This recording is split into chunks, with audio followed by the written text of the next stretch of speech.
Alabama Republican Congressman Mo Brooks, who has been standing by for us and listening to some of what the Senate Majority Leader had to say there. First of all, Congressman, get your initial reaction to what we heard there from Senator Reid.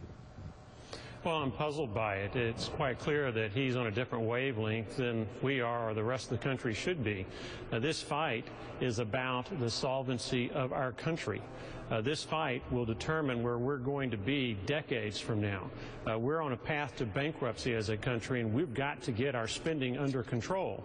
Now, you can get it under control by trying to restrict Obamacare, if that's the way you want to take it, or any other numbers of programs that you may want to cut spending concerning.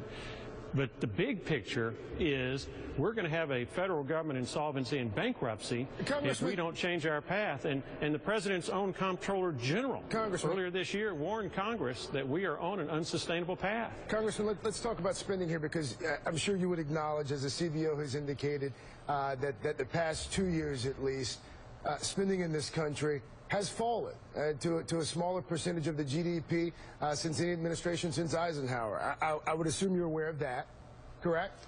I am aware of our spending trends. I'm also aware that over the last 5 years, we have averaged deficits in excess of $1 trillion a year. MSNBC, how long could y'all stay in business if year after year after year, 30% of your operational cost was borrowed money? Okay. You go out of business. Same thing for the federal government. So let's talk about the issue here, because there are a lot of folks out there who say some of the points that you were making are valid. However, this is probably not the best method by which to make those points. Refusing to raise the debt ceiling. Refusing to open the government. I would love to do it in the normal course. However, the other side of the aisle has made it very clear that any time we try to reduce spending or do something that is financially responsible, they're going to ignore it and not even vote on it. What about the sequester So the only cuts? leverage we have to try to cajole the Senate into doing its job, if it wants to protect America from a bankruptcy, is, unfortunately, the debt ceiling, continuing resolutions, appropriation bills, and things of that nature, so things that the Senate has to vote on. So what we are witnessing right now, it sounds like you're saying at least what we are witnessing right now is a method of last resort by House Republicans. You guys feel that this is the only way by which to get your way, correct? Well, this is the only way that we can preserve the country that it took centuries for our forefathers to build. Look at Greece. They're further down this debt path. They have 27% unemployment. Look at Cyprus, where they're further along this debt path, and recently they seized as much as 60% of the monies that were in the savings and checking accounts. I've already mentioned the President's own Comptroller General, who in writing warned us that we're on a financially unsustainable path.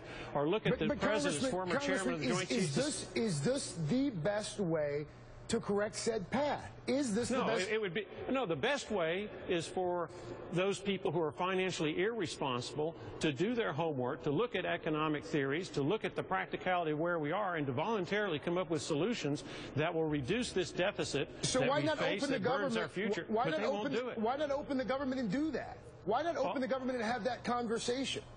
Past experience has shown us, without any doubt, that the only way to get those in the United States Congress and the White House who are financially irresponsible is to take the government wake up and pay attention is to do so in this kind of mechanism. I don't like it. A continuing resolution adversely affects our economy. Not raising the debt ceiling is going to have a greater adverse effect on our economy. But an insolvency and bankruptcy of the federal government is going to destroy our country and risk our nation. How real is the threat of default if the ceiling is not raised by the 17th? That's totally within the discretion of the President of the United States. He does not have to default on our obligations to our creditors. Yes, he wants to. There's a General Accounting Office, as it was known back then, opinion from 1985 that says that. Moody's this week, if you're familiar with their report, they also say that there's not a credit risk unless the President wants to default. Now, the President uses default in a much broader term than people who are in the financial sector do. Default means you're not paying your credit obligations in the financial sector. The President uses it to say we're not paying all the things that we want to spend money on. Okay, that's his definition stand by of default. really quickly, because that's an argument I've heard a lot of. Kayla Tausche, I want to bring you back in here, because we've heard what the congressman is saying. We've heard from a few other congressmen who've said similar things throughout the course of the week. Is that true? Well, there are a couple issues here. So under the 14th Amendment, the president does have the right to ask the Federal Reserve to print more money to pay for that interest payment that comes due on October 31st. So some are saying, why doesn't the president just ask the Fed? Well, the problem is, guess who has the enforcement right under the 14th Amendment? Congress. So if the president decides to then print more money, then Congress can come back and say, wait, we're going to strike that payment down, and the risk is too high, and that's why the executive branch has said that that's not an option. The other thing is, I think the markets have given Congress way too much credit. They are very lucky that when the headline hit this morning that the proposal fell short and that there were no more talks and that it was up to Congress to find another proposal to bring back to the president. They're very lucky, because if that had happened at 9:29 a.m. on Friday morning, you can bet the markets would have cost them. If you think about the day that the Republicans in the House struck down TARP in the financial crisis, September 29th, 2008, $1.2 trillion of wealth was destroyed in the stock market. In due course, they went back and they passed it. So I think that the market opens Monday morning. If we don't have a deal by then, hopefully they'll hold Congress's feet to the fire. Congressman, I know you guys read newspapers. I know you guys watch television as well. I'm sure you're familiar with the new NBC News Wall Street Journal poll. The blame for the shutdown, the blame for the mess that is Washington, D.C. right now, the lion's share of that blame is being put squarely on the shoulders of your party, sir. What say you to that? Well, basically, you've got carpet bombing that's been going on by the Democrats and by the mainstream news media, and then they run a poll to see how much damage they have done. What's the mainstream news? Whoa. What's the mainstream news media? How are we responsible for public sentiment? Well, look, I watch the mainstream news media on a regular basis, you guys, CNN, and I have yet to hear one of you say that the shutdown is because of the Democrats. Every time it comes out, sir, you adopt the Democratic Party line and blame it on the Republican. No. Wait a second. The House is the entity that has passed the appropriations bills. The Senate has passed zero.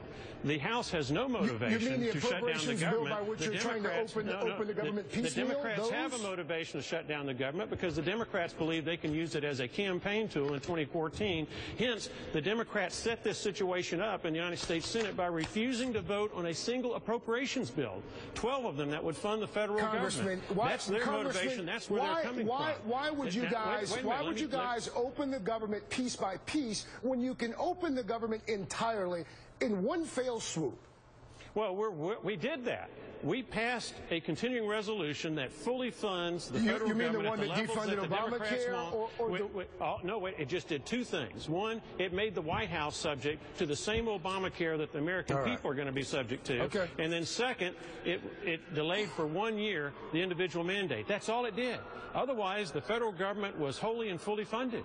Congressman Mo Brooks, Republican from Alabama, I do appreciate you coming on, good sir. My pleasure. Thank you so much for your time. Also, big thanks to Kayla Tausche from CNBC.